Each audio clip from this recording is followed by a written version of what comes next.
हमेशा पूछा जाने वाला प्रश्न है दोस्तों, सौर मंडल का जन्मदाता किसे कहा जाता है। तो आपके सामने चार ऑप्शन दिख रहे हैं दोस्तों, इन चारों ऑप्शनों में से एक ऑप्शन सही है, उसे आपको कमेंट करके बताना है। सूर्य को, पृथ्वी को, बृहस्पति को, शनि को सौर मंडल का जन्मदाता किसे कहा जाता है। तो इसका दोस्तों सही आंसर हो जाएगा ऑप्शन नंबर ए सही हो जाएगा, सौर मंडल का जन्मदाता सूर्य को कहा जाता है। नेक्स्ट क्वेश्चन देखिएगा दोस्तों, अगला क्वेश्चन आपका है दूसरा क्वेश्चन है, ब्रह्मांड में विस्फोटी तारा कहलाती है, कौन कहलाता है दोस्तों विस्फोटी तारा। चार ऑप्शन दिख रहा है, तो इसका आंसर हो जाएगा दोस्तों ऑप्शन नंबर डी, अभिनव तारा। ठीक है, अभिनव तारा को दोस्तों विस्फोटी तारा कहा जाता है। ठीक है, इसे भी याद रखेंगे, पूछा गया प्रश्न है। अगला क्वेश्चन देखिएगा दोस्तों, तीसरा प्रश्न भी मोस्ट इंपॉर्टेंट है।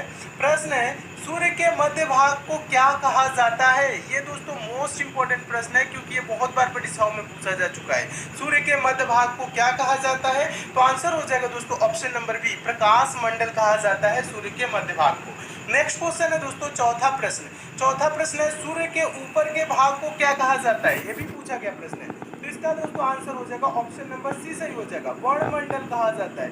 सूर्य के ऊपर के भाग को क्या कहा जाता है, वर्णमंडल कहा जाता है। नेक्स्ट क्वेश्चन देखिए, अगला क्वेश्चन भी महत्वपूर्ण है। प्रश्न है अगला, सूर्य सदैव पूर्व में निकलता है, क्योंकि सूर्य पूर्व में क्यों निकलता है, इसका कारण है, क्या कारण है दोस्तों। तो आंसर कौन सा सही हो जाएगा, ऑप्शन नंबर ए सही हो जाएगा, पृथ्वी पश्चिम से पूर्व की ओर घूमती है, जिसके कारण क्या है दोस्तों, सूर्य सदैव यानी हमेशा क्या होता है, पूर्व में निकलता है। तो याद रखेंगे पृथ्वी कैसे दोस्तों घूर्णन करती है, पश्चिम से पूर्व, ये भी याद रखेंगे पश्चिम से पूर्व। ठीक है, तो इसी कारण दोस्तों क्या होता है, सूर्य सदैव पूर्व में निकलता है। पश्चिम से पूर्व दोस्तों आप हमेशा याद रखेंगे, क्योंकि बार बार पूछा जाता है। नेक्स्ट क्वेश्चन देखिएगा दोस्तों, अगला क्वेश्चन भी इंपॉर्टेंट है। छठा नंबर प्रश्न है, नॉर्वे में अर्धरात्रि के समय सूर्य कब दिखाई देता है। नॉर्वे में अर्धरात्रि के समय सूर्य कब दिखाई देता है, तो दोस्तों इसका आंसर हो जाएगा ऑप्शन नंबर सी सही हो जाएगा, 21 जून को। नॉर्वे में अर्धरात्रि के समय 21 जून को सूर्य दिखाई देता है। ठीक है, 21 जून याद रखेंगे। नेक्स्ट क्वेश्चन देखिएगा, अगला क्वेश्चन भी महत्वपूर्ण है, पूछा गया प्रश्न है, उत्तरी ध्रुव की खोज किसने की थी। उत्तरी ध्रुव की खोज किसने की थी, तो इसका आंसर हो जाएगा ऑप्शन नंबर ए सही हो जाएगा, रॉबर्ट पियरी ने। उत्तरी ध्रुव की खोज रॉबर्ट पियरी ने की थी। अगला क्वेश्चन देखिएगा दोस्तों, अगला क्वेश्चन मोस्ट इंपॉर्टेंट है और हमेशा पूछा जाने वाला प्रश्न है, और इस पे दोस्तों 4 से 5 प्रश्न बनते हैं। कौन कौन से, तो देखिएगा पहला क्वेश्चन है, सौर मंडल का सर्वाधिक गर्म ग्रह कौन है। ठीक है, तो आंसर हो जाएगा शुक्र। कौन है दोस्तों, सौर मंडल का सर्वाधिक गर्म ग्रह शुक्र है। और एक और इससे प्रश्न बनता है, भोर का तारा किसे कहा जाता है, तो शुक्र को ही कहा जाता है। शाम का तारा किसे कहा जाता है, शुक्र को ही कहा जाता है। सौंदर्य का देवता किसे कहा जाता है, याद रखिएगा सौंदर्य का देवता भी पूछा जाता है, तो आंसर याद रखेंगे, शुक्र को ही सौंदर्य का देवता भी कहा जाता है।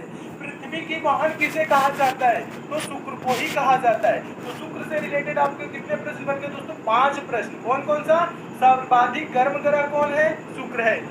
भोर का तारा कौन है, शुक्र है। शाम का तारा कौन है, शुक्र है। सूर्य सौंदर्य का देवता कौन है, शुक्र है। पृथ्वी की बात किसे कहा जाता है, शुक्र को। ठीक है, तो ये इंपॉर्टेंट प्रश्न बनते हैं, इसे दोस्तों आप जरूर याद रखिएगा। नेक्स्ट क्वेश्चन देखिएगा, और ये सब दोस्तों आपको प्रश्न अच्छे लग रहे हैं तो वीडियो को लाइक बिना किए ना जाइएगा, लाइक जरूर कर दीजिए, अभी कर दीजिए। देखिए अगला क्वेश्चन है, 9वां क्वेश्चन है दोस्तों, किस दिन पृथ्वी सूर्य के सबसे निकट होती है। ये प्रश्न पूछा जाता है, किस दिन पृथ्वी सूर्य के सबसे निकट होती है, तो इसका दोस्तों आंसर क्या हो जाएगा, चारों ऑप्शन को पढ़ेंगे तो ऑप्शन नंबर डी सही हो जाएगा, 3 जनवरी को। 3 जनवरी को दोस्तों पृथ्वी सूर्य के सबसे निकट होती है। अगला क्वेश्चन देखिएगा, ये भी पूछा जाता है, पृथ्वी सूर्य से अपनी अधिकतम दूरी पर होती है, कब अधिकतम दूरी पर होती है, तो इसका आंसर हो जाएगा ऑप्शन नंबर डी, 4 जुलाई को। देखिएगा 3 जनवरी को क्या होता है दोस्तों, पृथ्वी सूर्य के सबसे निकट होती है। तो इसे याद कैसे रखेंगे, जनवरी क्या आता है दोस्तों, पहले आता है, 3 जनवरी पहले आता है, और 4 जुलाई क्या आता है, बाद में आता है। तो बाद में आएगा तो अधिकतम दूरी याद रख लीजिएगा, जो पहले आता है उसे न्यूनतम दूरी, यानी कि